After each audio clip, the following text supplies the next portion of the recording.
سب سے پہلے سورۃ الملک آج پڑھیں گے انشاءاللہ۔ سورۃ الملک جو ہے یہ 29ویں پارے کی پہلی صورت ہے اور یہ مکی صورت ہے۔ اور مکی صورت قرآن پاک میں آپ جیسے ہم جانتے ہیں کہ دو طرح کی صورتیں ہوتی ہیں، کچھ مکی ہوتی ہیں، کچھ مدنی ہوتی ہیں۔ تو وہ صورتیں جو آپ صلی اللہ علیہ وسلم کی مدینہ ہجرت کرنے سے پہلے پہلے نازل ہوئی ہیں ان صورتوں کو مکی صورتیں کہتے ہیں، اور وہ صورتیں جو آپ صلی اللہ علیہ وسلم کے مدینہ ہجرت کر جانے کے بعد نازل ہوئی ہیں ان کو مدنی صورتیں کہتی ہیں۔ بعض اوقات بعض لوگوں کے ذہنوں میں یہ تعریف ہوتی ہے مکی مدنی کی کہ جو مکہ میں نازل ہوئی ہیں وہ مکی ہیں، جو مدینہ میں نازل ہوئی ہیں وہ مدنی ہیں۔ یہ تعریف جو ہے وہ غلط ہے۔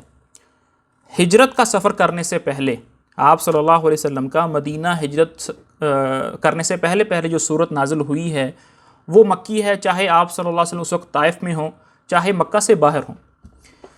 اور وہ صورتیں جو آپ صلی اللہ علیہ وسلم کا مدینہ ہجرت کر جانے کے بعد نازل ہوئی ہیں وہ مدنی ہیں، چاہے آپ صلی اللہ علیہ وسلم اس وقت مدینہ میں نہ ہوں، چاہے مکہ میں ہوں۔ مثال کے طور پر جب آپ صلی اللہ علیہ وسلم مکہ تشریف لے گئے، مدینہ تشریف لے گئے، مدینہ تشریف لے جانے کے بعد پھر کئی سالوں کے بعد 9 سال کے بعد دوبارہ مکہ حج کرنے کے لیے آئے، تو وہاں پر آپ صلی اللہ علیہ وسلم پر ایک آیت اترتی ہے، الیوم اکملت لکم دینکم واتممت علیکم نعمتی ورضیت لکم الاسلام دینا۔ یہ صورت مکہ میں نازل ہوئی ہے لیکن یہ ہے مدنی۔ کیوں؟ کیونکہ یہ ہجرت کے بعد نازل ہوئی ہے۔ تو یہ مکی اور مدنی کی تعریف ہے، اور یہ صورت جو آج پڑھ رہے ہیں سورۃ الملک یہ مکی صورت ہے۔ اچھا، آگے اس کی ترتیب کی بات کرتے ہیں۔ یہاں پر بھی تھوڑی سی بات میں کر دوں کہ قرآن پاک میں جو ہمیں صورتوں کی ترتیب ہے کہ سب سے پہلے سورۃ الفاتحہ ہے، پھر سورۃ البقرہ ہے، پھر آل عمران ہے، اور آخر سے بھی دیکھیں سورۃ الناس ہے، پھر سورۃ الفلق ہے، پھر سورۃ الاخلاص ہے۔ تو جس طرح قرآن پاک میں صورتیں لکھی ہوئی ہیں یہ اس طرح نازل نہیں ہوئی ہیں۔ اب دیکھیں سب سے پہلی جو صورت نازل ہوئی وہ اقرأ بسم ربک الذی خلق، لیکن قرآن پاک میں کہاں لکھی ہوئی ہے؟ یہ 30ویں پارے میں جا کے لکھی ہوئی ہے۔ ہونا تو یہ چاہیے تھا کہ یہ سب سے پہلے آتی۔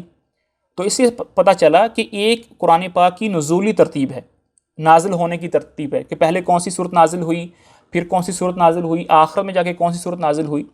اور ایک قرآن پاک میں لکھنے کے اعتبار سے ترتیب ہے کہ سورۃ فاتحہ پہلے لکھی ہوئی ہے، سورۃ الناس پہلے لکھی ہوئی ہے۔ تو اس طرح ہر صورت کی 2 ترتیبیں ہوتی ہیں۔ سورۃ الملک جو ہے قرآن پاک میں اس کی ترتیب 67 ہے، 67ویں نمبر پر یہ آپ کو ملے گی، اور نزول کے اعتبار سے 77 نمبر پر 77 پر جو آپ کو ملے گی۔ اس صورت کی جو آیات ہیں وہ 30 ہیں، اور اس صورت کے جو رکوع ہیں وہ 2 ہیں۔ یہ میں آپ کو یعنی کہ معلومات اس لیے دے رہا ہوں تاکہ ہمیں اس کا پورا بیک گراؤنڈ پتہ ہو کیا پڑھ رہے ہیں، کہ صورت کہاں پر ہے، کتنے رکوع ہیں۔ 2 رکوع ہیں۔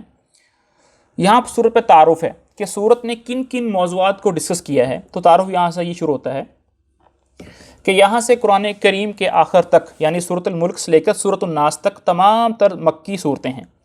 تقریباً ان سب صورتوں کا مرکزی موضوع جو ہے وہ اسلام کے بنیادی عقائد ہیں، مثلا توحید ہے، رسالت ہے، آخرت کا اثبات ہے، جنت اور دوزخ کے حالات، اور اسلام کی تبلیغ کے لیے حضور نبی کریم صلی اللہ علیہ وسلم کو ہدایات اور تسلی دینا ہے۔ چونکہ یہ صورت مکہ میں نازل ہوئی تھی اور مکہ کا جو ماحول تھا وہ مشرکین کا تھا، تو وہاں پر اللہ تعالیٰ کی جو آیات نازل کی ہیں وہاں پر عقیدے کے متعلق تھی، جنت دوزخ کے متعلق تھی۔ اس لیے یہ مکی موضوع صورتوں کا یہ سینٹرل آئیڈیا ہوتا ہے اور موضوع ہوتا ہے۔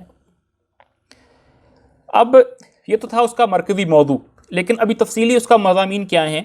وہ یہ ہیں کہ پہلی 2 آیات جو ہیں اس میں اللہ تعالیٰ کا تعارف کروایا ہے۔ صورت کا جو آغاز ہے ابھی ہم پڑھیں گے انشاءاللہ آگے چل کے، تو پہلی 2 آیات کے اندر اللہ تعالیٰ نے اپنا تعارف کروایا ہے۔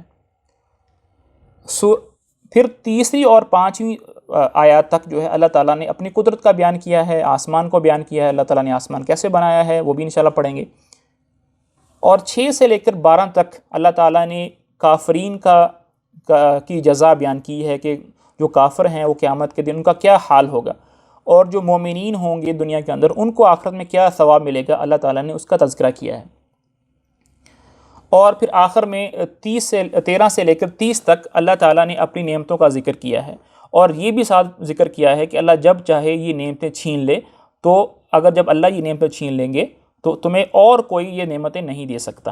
تو یہ مضامین ہیں اس صورت کے جو آیات کے اعتبار سے ہیں۔